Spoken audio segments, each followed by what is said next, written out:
Before I start, it is important you know that the human body and evolution are good at their job but aren't perfect, which will explain a lot of what you see. Also, even if they were perfect at some point, mutations cause variations to a large degree, sometimes for the better, sometimes for the worse. The reason as to why you need a balanced diet is due to the fact that your body undergoes a variety of chemical reactions which require certain vitamins, minerals and nutrients, among other bodily processes. For example, calcium is obviously needed to maintain strong bones, but minerals such as potassium are needed to conduct electricity in your nerve cells, which are what allow one to actually move their body parts and relax/contract muscles at will. Furthermore, a balanced diet also means not getting too much as well as too little of these nutrients, whatever they may be, as it is very possible to overdose.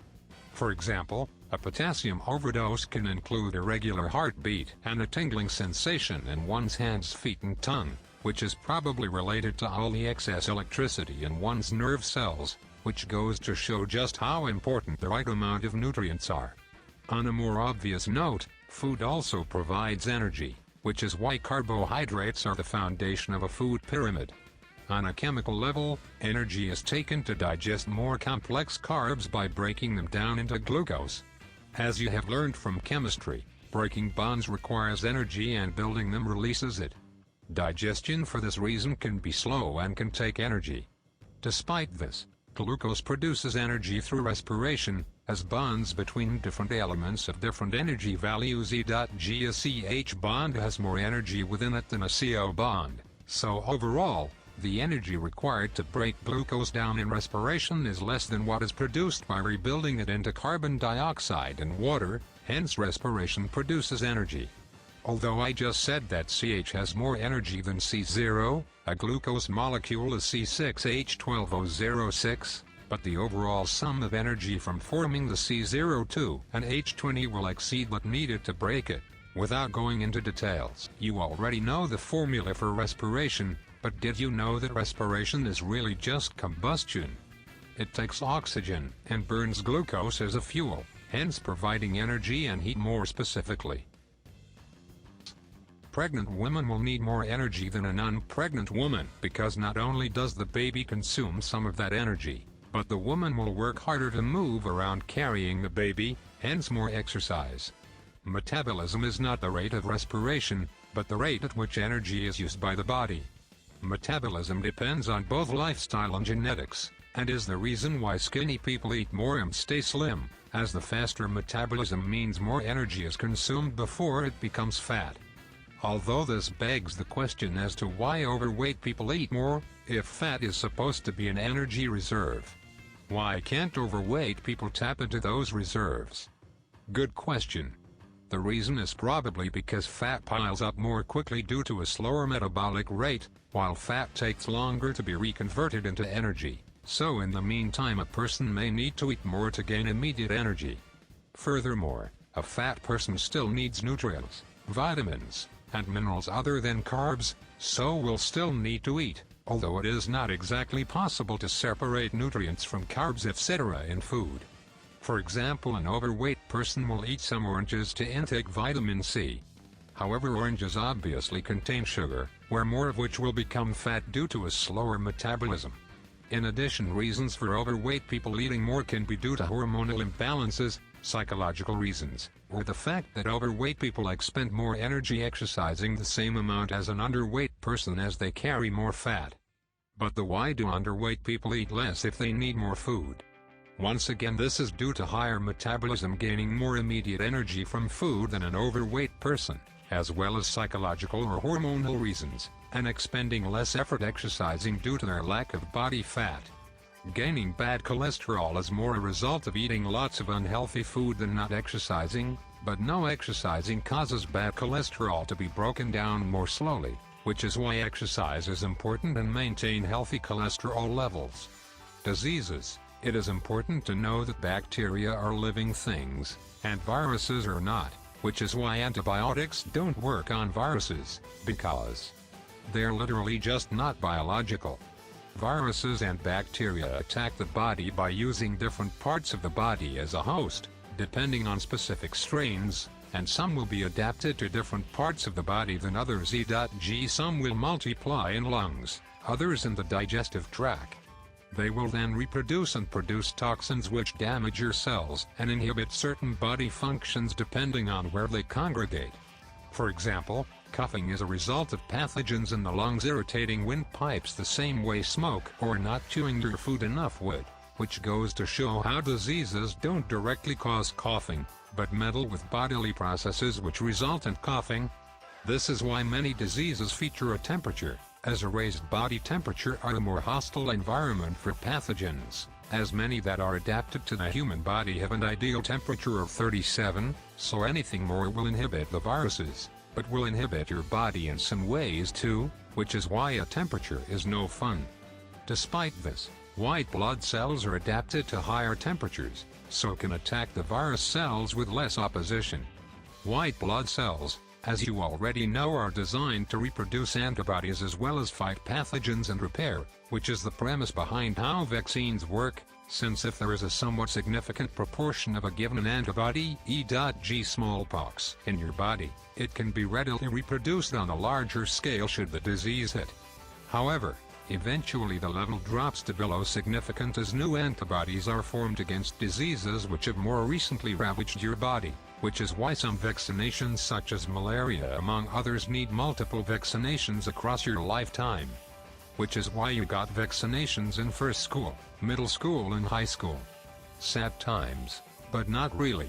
An injection is nothing compared to actually suffering that disease, which many take for granted because some diseases have been virtually wiped out because of vaccinations, and don't get them in fear of its side effects, which is a bad decision.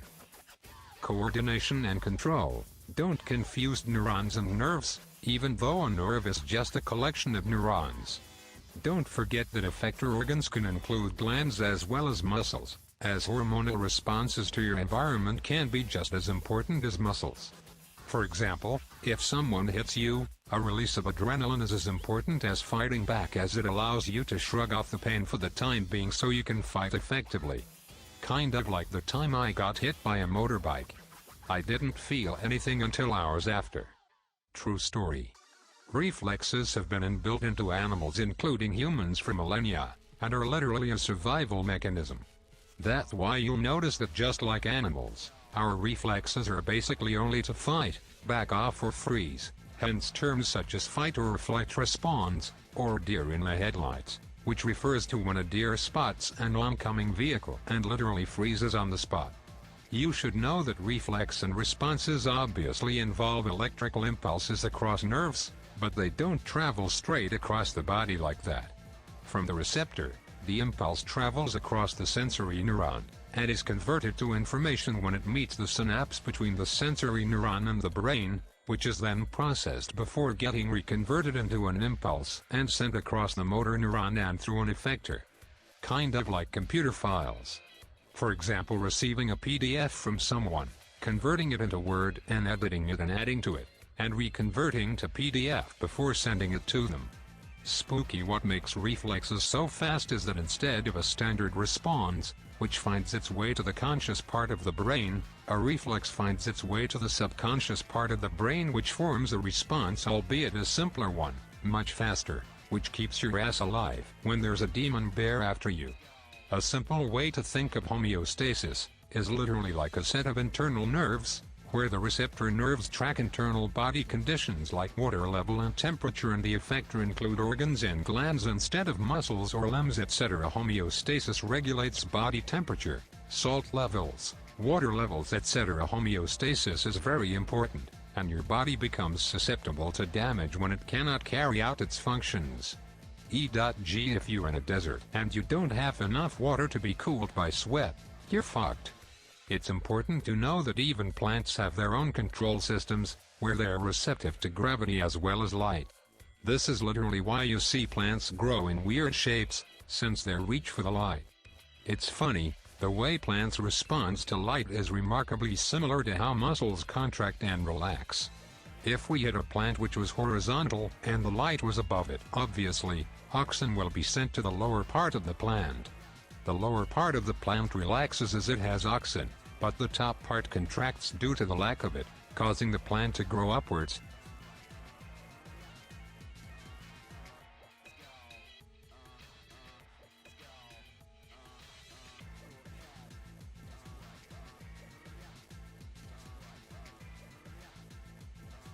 Literally like how an arm contracts and relaxes to flex.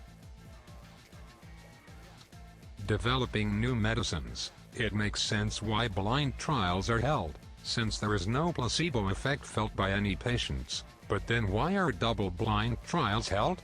Simply so that the doctors don't accidentally give away or hint to the patient which medicine they are taking. Everyone obviously finds out at the end. Adaptation and survival. If you're wondering how species actually adapt, it's through evolution. There is obviously variations in each species, just like there are variations in humans in things like height, weight, skin and hair color. In animals, variation goes a step beyond that. A species adapts to its environment when a few of its members have a unique variation that allows them to survive more frequently and easily than others who don't. This results in that species reproducing more offspring with that same variation because more of them survived. Eventually most if not all members have the adaptation. An example could be a group of rhinos growing fur, which happened to allow them to survive when ice ages hit. Adaptation is not a spontaneous or fast process. It doesn't take place in one animal's lifetime, but instead across multiple generations.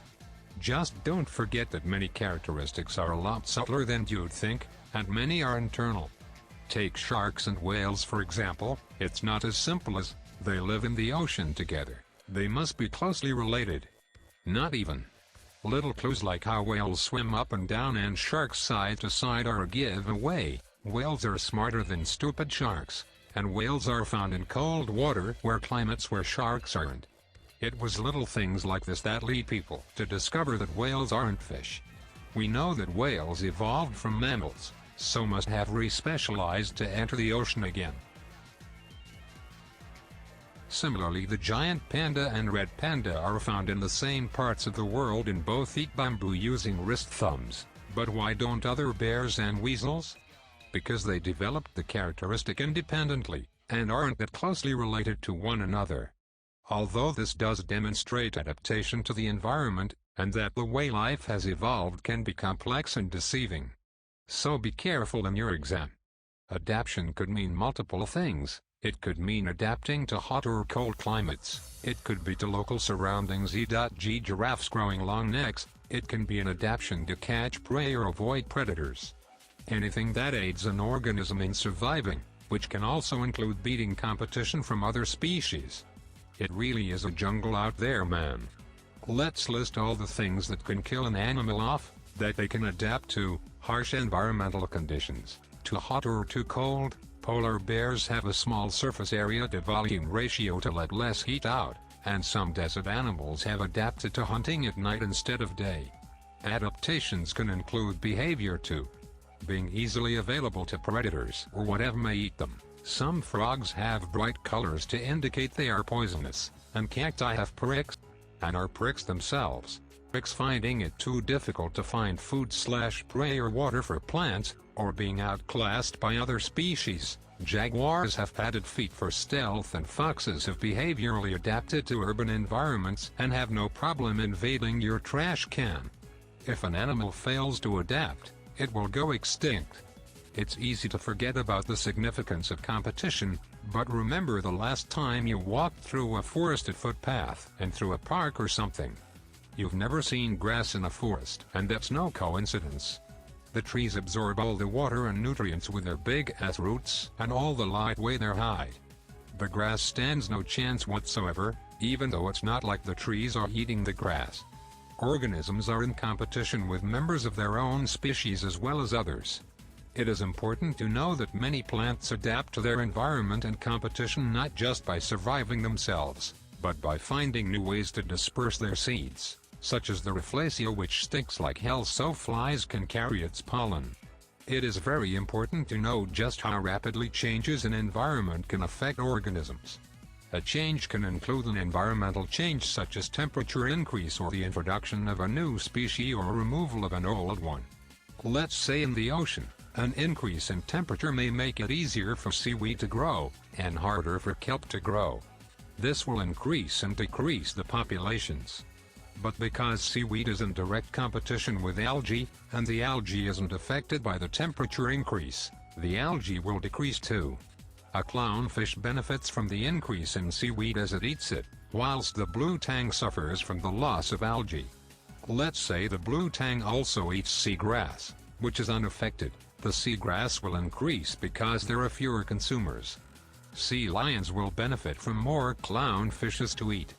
I can go on for ages, but you just need to know just how interconnected everything is.